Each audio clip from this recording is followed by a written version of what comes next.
आवेदन दिखेगा। बताइए हमारे दर्शकों को कि कैसे ये विचार आया और किस तरह का कार्ड है आपके बेटे की जो शादी है, जी, क्या कहेंगे? इसमें मैं लंबे टाइम से तरकशील सोसाइटी हरियाणा सामाजिक संगठनों में काम कर रहा हूँ। शहीद आजम भगत सिंह की विचारधारा पढ़ रखी है और उन लोगों के बीच में काम किया है। किसानों के, मजदूरों के, जितने भी सामाजिक संगठन हैं, हर जगह यही बताया जाता है भाई अंधविश्वास पाखंड खत्म होना चाहिए। जो शादियों में अननेसेसरी खर्चे हैं, दान दहेज हैं, महंगे महंगे फिजूल के खर्च हैं, वो बंद होने चाहिए।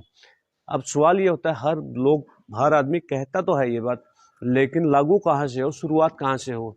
तो हमने फैसला किया हम इसको पूरी सख्ताई के साथ इस पे अमल करेंगे और इसको लागू करेंगे। और अभी ये आपके सामने है हमारा जो ये शादी का कार्ड है, इसको केवल 2 दिन हुए हैं।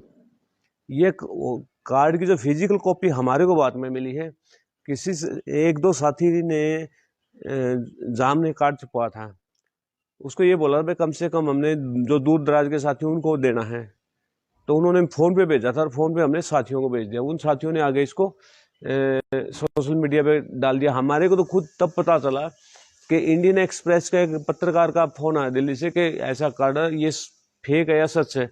हमने बताया सच है, हमारे बेटे की शादी है। तो उन्होंने कहा हम इसको इंडियन एक्सप्रेस में छाप रहे हैं। कल जींद में 4-5 भाई जो पेपर वाले आए, तो उन्होंने आज के अखबारों में छापा है। सोशल मीडिया से हमारे पास बहुत सारे मैसेज आ रहे हैं। आज सुबह एक फ़ोन आ रहा उज्जैन से, किसी साथी का मध्य प्रदेश से।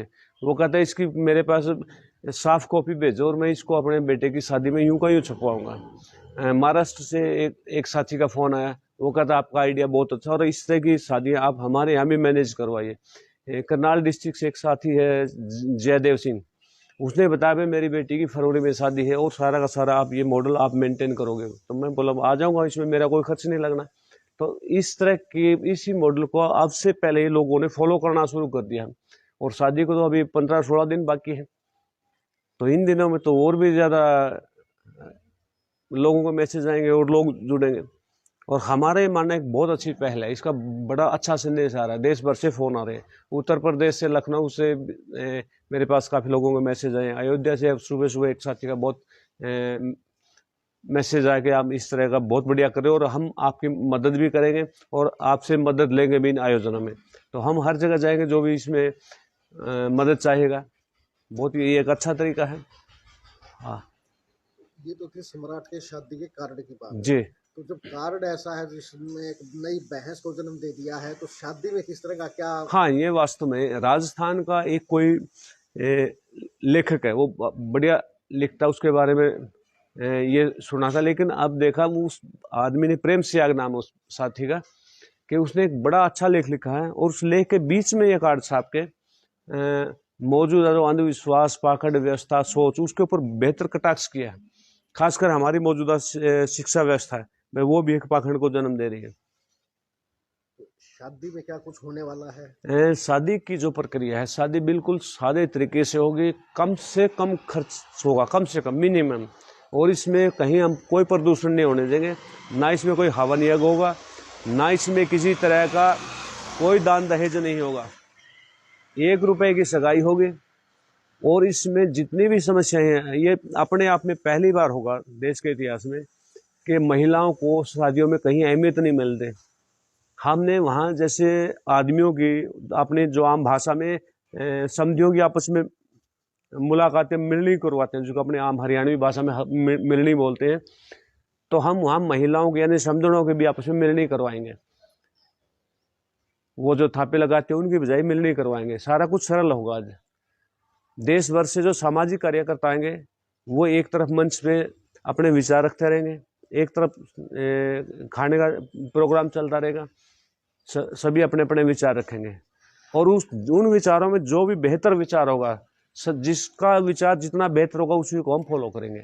अक्सर समाज में देखा गया है कि माता पिता ये कहते सुने जाते हैं कि जो बेटे का माता पिता है वो कहते हैं कि भाई एक संस्कारवान परिवार से जो बहू है वो हमारे घर आ जाए। जी। जो बेटी के माता पिता चाहते हैं कि हमारी बेटी ऐसे घर में जाए जो पूरी तरह सुखी रहे, लालची ना हो दहेज के। तो इस तरह की जो बातचीत है आप लोगों के आपस में, ये आप देखते हैं जिन शादियों में करोड़ों रुपए खर्च होते हैं, शानो शौकत से शादियां होती हैं, और इस तरह की शादियां कितनी गिनवाऊं, जो 4-6 महीने पकड़ती नहीं, फिर वो विवादों में आ जाती है और रिश्ते टूट जाते हैं। जो दहेज सामान रुपया पैसा वो इसका बुनियाद बिल्कुल नहीं है। ये आपस की समझ, आपस का तालमेल, एक विचारधारा वही परिवारों को जोड़ती है और वो सबसे ज़्यादा ज़रूरी है। आप भावनाओं को महत्व दें, न कि किसी संपत्ति को। ये जो रुपया पैसा धन दहेज ये किसी काम नहीं आता। ज्यादातर जो लोग है ना, चाहे वो दहेज हो या कोई और दिखावा हो, हम्म। वो समाज में दिखावे के लिए प्रचलन लगभग निभाते हैं। हम्म। और ये एक ऐसी शादी है, तो इसमें जो लड़की के माता पिता हैं वो कैसे किस तरह सेटिस्फाइड हुए आपकी विचारधारा से, जो बिल्कुल दिखावे की नहीं बल्कि एक धरातल पर जो सोच है उसको आप लाना चाह रही हैं। मेरे पास जैसे शुरुआत में लड़की के पिता अपने 1-2 रिश्तेदार के साथ आया, तो उन्होंने पूछा भाई आप बेटे का रिश्ता ले रहे हो? हम बिल्कुल ले रहे हैं, तो ये हमारी शर्तें हैं। उन्होंने कहा कैसी शर्त? वो एकदम खामोश हो गया, मतलब भाई शर्त तो फिर तो मुश्किल है। उसके साथ आए बंदे ने कहा भाई पूछ तो लेते क्या है शर्तें। तो मैंने पहली शर्त ये रखी, हम 1 रुपए की सगाई लेंगे, दहेज के नाम पे कुछ भी नहीं लेंगे और इसका हम सख्ताई से पालन करेंगे। अक्सर ऐसे माहौल में बहुत सारे लोग ये कहने वाले मिल जाते हैं कि नहीं जी नहीं, ये 1-2 ये चीज़ तो ले लो, ये भी ले लो, ये तो जरूरत पड़ेगी, इसकी भी जरूरत पड़ेगी।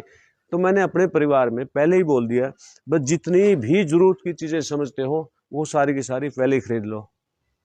मतलब लड़की को जो भी चीज़ें चाहिए वो हमने पहले खरीद ली। हम क्यों किसी से दहेज मांगे, क्यों लें? जब दहेज लेना कानूनी जुर्म है, सामाजिक बुराई है, क्यों ना फिर इन बुराइयों को खत्म करके चलें।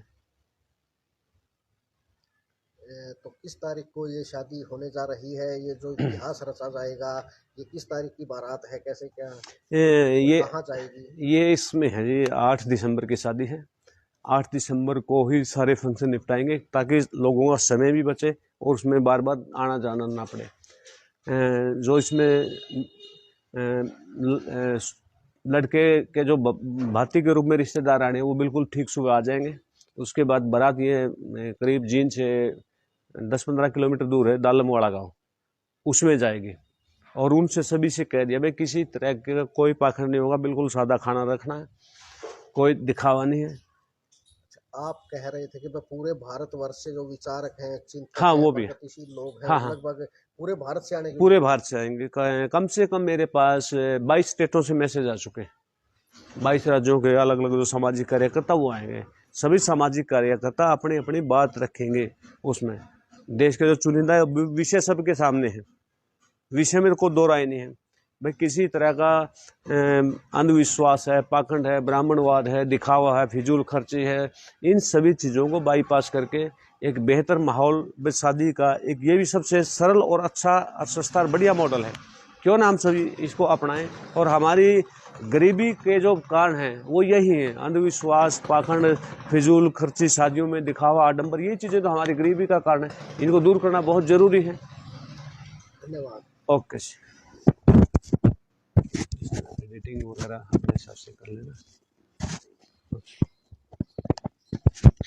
तो अब आप जान चुके होंगे कि हाउसिंग बोर्ड का जो ये मकान है, पूरी जींद में ही नहीं पूरे हरियाणा में और पूरे भारत के विचारकों और जो प्रगतिशील लोग हैं, जो वैज्ञानिक सोच के लोग हैं, उनके बीच एक चर्चा का विषय क्यों बना हुआ है।